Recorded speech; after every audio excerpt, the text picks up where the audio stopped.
La Martinique, c'est mon île.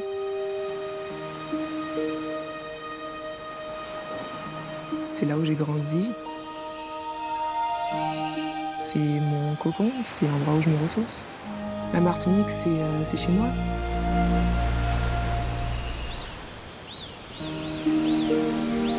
Mon enfance à la Martinique était modeste.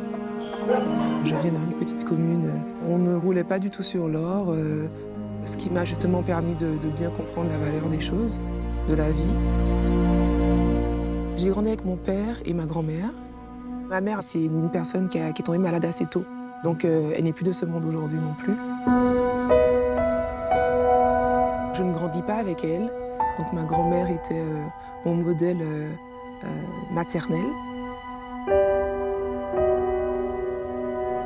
À l'âge de 12-13 ans, je grandis d'un coup. Je prends 10 cm d'un coup. J'étais très mince à l'époque et ça, j'avais des complexes par rapport à ça. J'étais dans toutes les bouches, j'étais sujet de moquerie et donc ça c'était plutôt déstabilisant jusqu'à ce que je rencontre le basketball.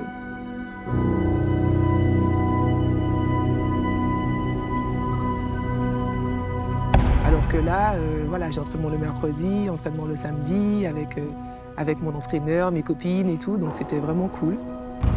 Et j'y prends vraiment goût.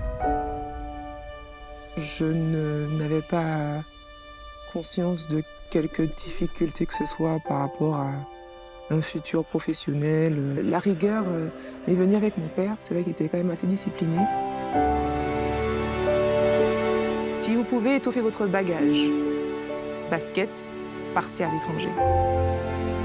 Il faut partir, mais je suis pas prête. J'ai pas envie de quitter mon nid.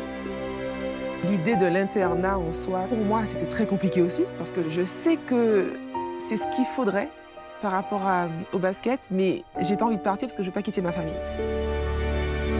Mon père, lui, prend la décision pour moi, carrément. Il me dit, tu pars. Tu pars. Ça me déchire le cœur, mais tu pars. Et du coup, je suis partie.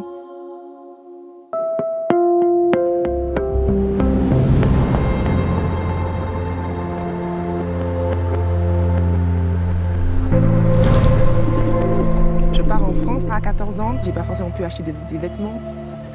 J'ai récupéré les vêtements de mon père. Et puis voilà, le froid, la culture, il y a tout qui diffère.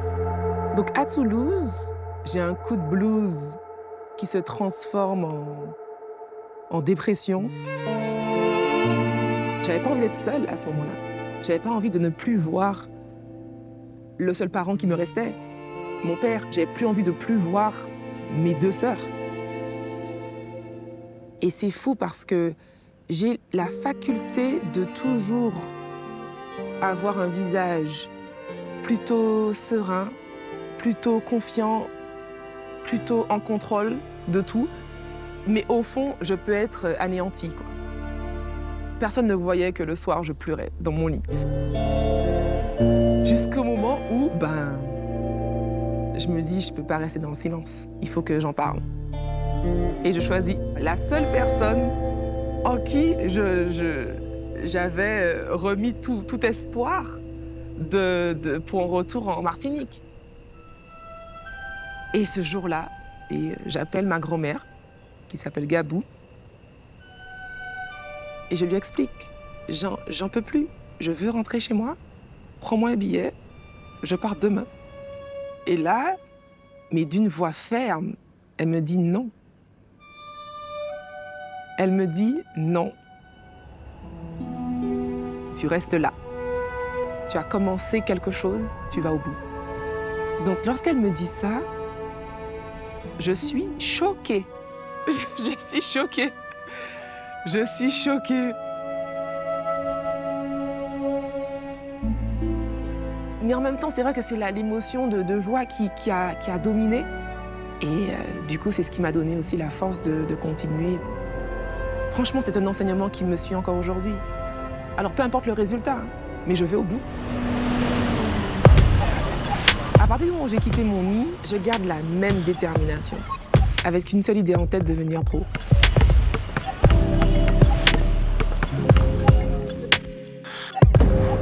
mon temps libre, je le passe soit à étudier, soit à perfectionner mon jeu.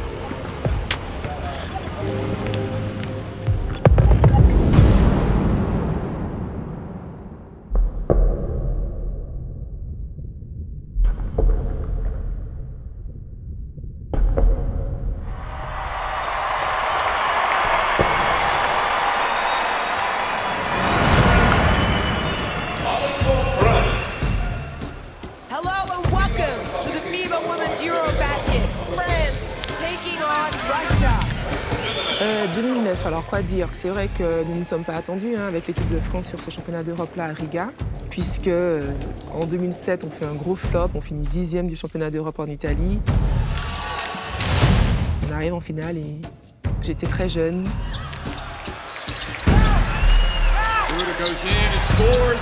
Une joueuse qui ne performe pas est une joueuse virée. Donc en fait, j'ai appris à prendre des responsabilités. J'ai appris à prendre des décisions.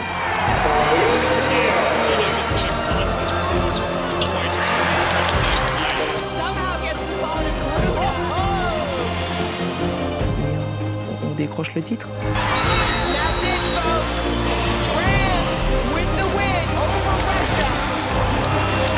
C'était beau. Enfin, moi, j'ai beaucoup aimé ce moment. Et c'est vrai que c'est un moment qui va se aggraver pour toute l'histoire qu'il y a derrière.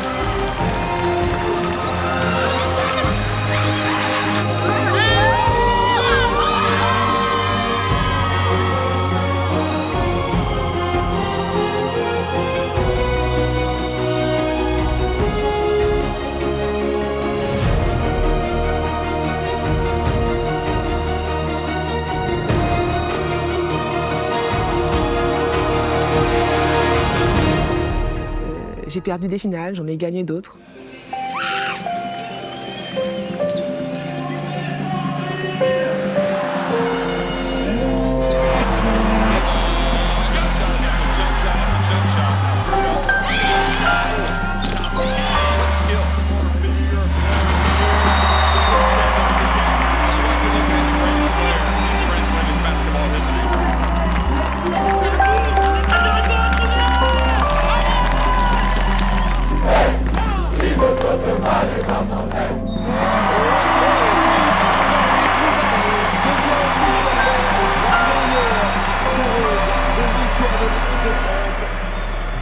Et d'ailleurs, lorsque j'ai décroché le titre de meilleure marqueuse de l'histoire de l'équipe de France, ma sœur m'a dit que c'était une belle prouesse.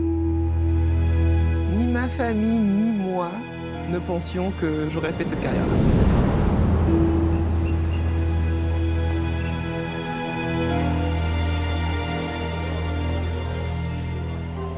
Ça allait trop vite, c'est-à-dire que...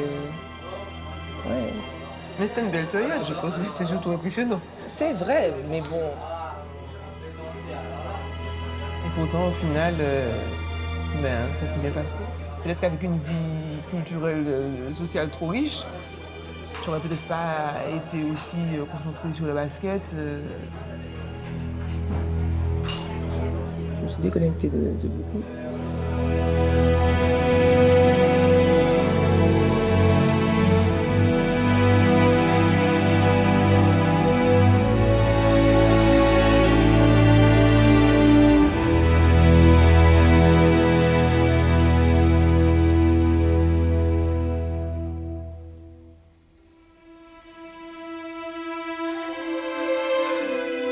À Toulouse, j'ai compris en fait que pour arriver là où je voulais, il fallait que je m'implique. Et chaque seconde compte.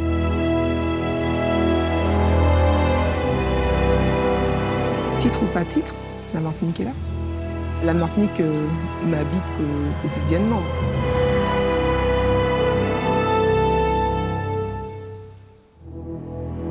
Et ça, pour moi,